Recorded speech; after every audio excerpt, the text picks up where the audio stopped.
And today's story is Helplessness, Redefined. If you remember the last story, also a new one in the new book, the sequel to Marcy and her friends, dealt with a school shooting and how people handle it.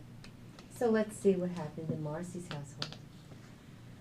Marcy spent every free moment of the entire week trying to make sense of the unthinkable gun violence that shook the lives of children on school property. How could she channel her grief and despair into positive energy?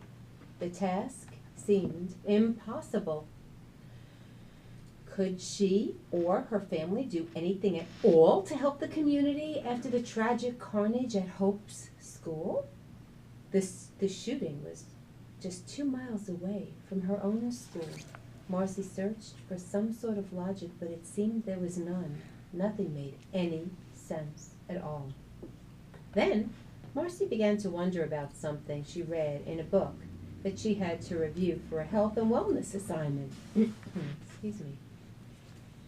It talked about nutrition, sleep, and what coughing and sneezing teach us about healing. So Marcy began to wonder if the gun violence was like a cough or a sneeze, like a symptom of a bigger, deeper problem. There's a thought. The health and wellness assignment taught her that coughs and sneezes are signals that the body needs stuff. It needs to add stuff and subtract stuff, like needs to add sleep, proper nutrition, and more attention to building up the immune system. And she learned that there are lots of things we can do to stay healthy, including taking certain things out of the diet like sugar, milk, flour. And so what does this have to do with a school shooting? She wondered if there could be anything in common. She knew that green tea, chicken soup, and brightly colored vegetables was good for her health and helped to repair her body. But is there anything as simple as that that can be added to help repair or heal after a school shooting? Well, if gun violence was like a cough or a sneeze, well, it's certainly much more traumatic than a cough or a sneeze. But if it was a signal that indicated there was a symptom of a greater problem going on, what was it signaling? Was there anything we could add or subtract from the equation to address the true issue? And what was the true issue anyway? Marcy had a lot to think about. So stepping out of the story, have you ever had a problem or something that seemed like it may have been an indication of a bigger issue and it just seemed you couldn't wrap your head around it? Well, let's see how Marcy handled this. After dinner, while she and Beth were brushing their teeth, she looked into Beth's eyes and said, "You want to know what I think a big problem is?" "With what?" asked Beth. "With our generation." "Oh, yeah, tell me, oh, wise and wonderful Marcy," joked Beth. "No, I'm serious, Beth. Ever notice how people don't look into each other's eyes anymore? It's like ever since we got into electronics, we don't really connect." "Oh, that's not true, Marcy. Get over yourself. When we do Skype, which is electronic, we connect." And then Marcy thought about that just for a second and said, "Oh yeah? Well, not always." So these sisters are going at it in the bathroom as they're spitting their toothpaste into the sink. "We sometimes look into the camera to seem to the other person like we're looking into each other's eyes, but that's not what we're not making eye contact. We don't do it at the same time. And that's a perfect example, as a matter of fact, Beth. We're getting more and more disconnected. We have contacts we don't even know. We never met them. And friends in real life we sit next to while we play games on cell phones." And Beth said, "We don't do that. We don't even have cell phones." "What are you talking about? We don't do stuff on the computer." "I'm not talking." So Marcy interrupted her sister, who kept interrupting Marcy. "Did that ever happen in your house?" "Well, listen on." So what are you saying?" asked Beth. If you think this is such a big problem, we don't have it. What's going on, Marcy? Really?" "Okay," Marcy said, "I think Mom and Dad are right not to let us have cell phones and personal computers and all that stuff. Mom and Dad encourage eye contact And I think that's the problem with our generation. No eye contact. The other people don't have parents that are encouraging the stuff that Mom and Dad encourage. I'll think about that, said Beth. Oh, so Marcy was able to say something that got her sister's attention. And Marcy decided to share her thoughts with Mom and Dad. So, brothers and sisters may argue with each other, but sometimes they really do hear the point that the other one is trying to make. So if you try to communicate something that's meaningful to you with your brother or sister, they may be letting it sink in even though it doesn't look like it. And look what happened with Marcy. Once Beth started to pay attention, Marcy then got the courage to start sharing this information with her parents. Sisters, brothers, siblings mean a lot more to each other than they sometimes reveal. All right, so Marcy decided to share her thoughts with Mom and Dad. She joined them in the kitchen as they were stacking the dinner dishes into the dishwasher.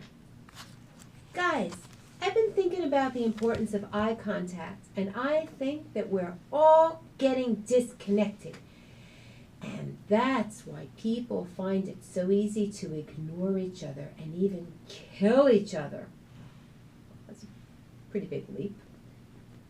Marcy was very excited about sharing her ideas because it made her feel in control of something that was otherwise too overwhelming to grasp. And whenever Marcy couldn't make sense out of something, that created, something that created chaos and pain in her, she looked for things surrounding it that she might be able to get control of. And in this case, it was school shootings that felt overwhelming and overpowering. The senseless loss of life, injuries, suffering, and pain that she couldn't deal with, she had to find a way to address. And as she began to treat these as symptoms of a greater problem, she became able to focus her energy on possible solutions rather than on just the symptoms. And this helped her to feel she might be able to handle the mind-blowing terror more easily. So let's see if it really did help her. Mom sat next to Marcy on the couch, because they all went into the living room, and said, "I'm very proud of you, Marcy. Sounds like you're suggesting gun violence at schools might be a symptom of one or more broken systems. And I think you may be quite right. You may have a point." Marcy really liked how that sounded, even though not all of the words made total sense to her. "I don't get it," said Beth, as she walked into the living room to join the conversation. Then Dad said, "I think Marcy is looking for the underlying issues so that she can direct her energy to helping things improve, rather than just pointing fingers at other people and feeling sorry and out of control. And that is very sophisticated." That's what Dad said. Soon, what began as a desire to help herself to get a handle on something that she felt out of control of seemed to be a promising approach to a greater community healing project that involved the entire family. So the whole family got involved. Initially, she didn't think of it as a broken system exactly, but, well, maybe she, Mom, and Dad were saying the same thing with different words. Could this approach really bring healing to her community? Marcy hoped it might. So Marcy said, "So what I'm saying is that the eyes are windows to the soul." And Dad asked, "So without eye contact, it's easier to deny that another person has a soul?" "Huh, that's extraordinary, Marcy." Dad was very impressed, and it showed, and that made Marcy feel very proud of herself. When parents respect and honor what we say and what we share, it makes us feel proud of ourselves if we respect our parents, and we're lucky if we can. Marcy respected her parents. "Yeah," she said, "and when we stop making eye contact, it's like we lose the human element in communication. I think we're cheating our generation out of something that can heal and balance us." Beth rolled her eyes. "Oh, Marcy, well, now you're a philosopher?" And then Mom said, I think you're right, Marcy. Without eye contact, it's easier to become disconnected. And then Mom looked at Beth and gave her a sweet smile and put her arm around her, trying to encourage her to become part of the conversation instead of a distraction. Yeah, it's like all the video games with shooting and all that stuff sort of numbs us. You know what I mean? Marcy searched her mom and dad and Beth's eyes for confirmation. I agree, said Mom. You're talking about desensitization that can impact humanity. Those were very big words, but it resonated with everybody in the family. Mom continued, when we're removed, we don't feel like we're designed to feel stuff. And when we focus on computer screens rather than on human eye contact that gives us a vibration back, we cheat ourselves out of important feedback that confirm humanity at its core. Very deep conversation. But you know what? There are some families that have those types of conversations. Stepping out of the story, I'm fortunate enough that my family is one that has these types of conversations. So let's see what happened with Marcy's family. This started to sound very complicated all of a sudden. To Beth and to Marcy, and even a little bit to Mom and Dad. Even though they enjoyed the conversations, they recognized it was getting very heavy and very deep. At this point, Beth decided to share her thoughts. So what can we do about it? It sounds like this is a gun, computer, cell phone, video game problem to me. Well, Dad said, it may help to see what all these have in common, Beth. Like I said, repeated Marcy, it's the eye contact. That's what's missing. That's what we have to add, like guns and killing is the cough or the sneeze. It's a symptom of missing eye contact, depersonalization. Marcy was impressed by what came out of her own mouth. And something about, feeling the family nodding made her feel very, very comfortable with what she was saying.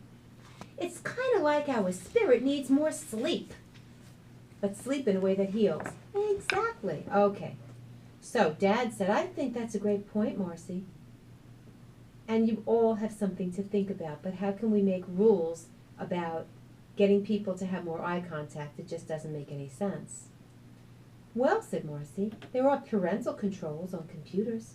Maybe there should be time limits or something. I don't know. I'm just suggesting that we make it clear that this generation is missing something.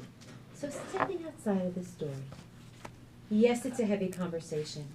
Yes, it's a very real issue.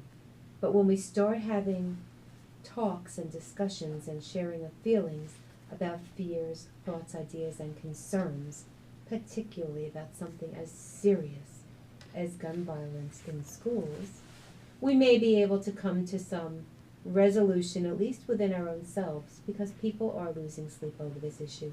It's a very real issue, and it needs to be taken seriously. It needs to be respected for what it is. So they're talking about parental controls on computers as if computers may be contributing to the problem. I don't know. Maybe they are, maybe they're not. Beth said, our whole society is upside down if you ask me. You need a license to drive a car throughout the entire United States, but in some states you don't need a license to buy a gun. And in no state do you need a license to have a baby. Tell me about how much sense that makes. This conversation lasted the entire day with thoughts and ideas that didn't change the past. It didn't heal the community. Well, not yet. But the conversation about symptoms and true cause began. And this was the first step, at least for Marcy and her family, in their journey to cope with all that was happening around them. So if just one single person could cause so much harm, maybe just one single other person could cause an equal amount of healing. One thing seemed clear. It has to begin somewhere. Ideas need to be shared, because when people listen to each other, empathy, humanity, and balance may follow. These conversations stimulated a change in Marcy's family. They went from feeling like frightened victims to courageous survivors. And that was the first step to becoming a healer, to help others. So what can you do in your community to help heal? Do you notice any symptoms that represent greater core issues? And what do you think about eye contact and humanity? Do cell phones interfere with, or do they enhance communication, friendship, empathy, love, and kindness? Let me know your thoughts. Write in over the Marcy's World Facebook page, or email me directly at dr.iankiewicz, IANKOWITZ @yahoo.com. And if you have thoughts to share or ideas that you'd like to also share about healing the community, or if you'd like to be a guest during the next broadcast, write to me and let me know. You can always call in during this live broadcast at 845-493-0355. You're listening to Marcy's World at the Rush Studio. This is 103.7 FM, Pauling Public Radio. And I'm your host, Dr. Nancy Iankiewicz. Stick around for our next segment on health and wellness as spring arrives. Can the foods you eat actually help your vision? And which foods help heal and preserve your eyesight? We'll find out when we return. We'll be right back. But for you guys, go to Holistic and Integrative Healing on the Facebook page, or check out Iankiewicz on YouTube and Google Springtime Wellness. See you there.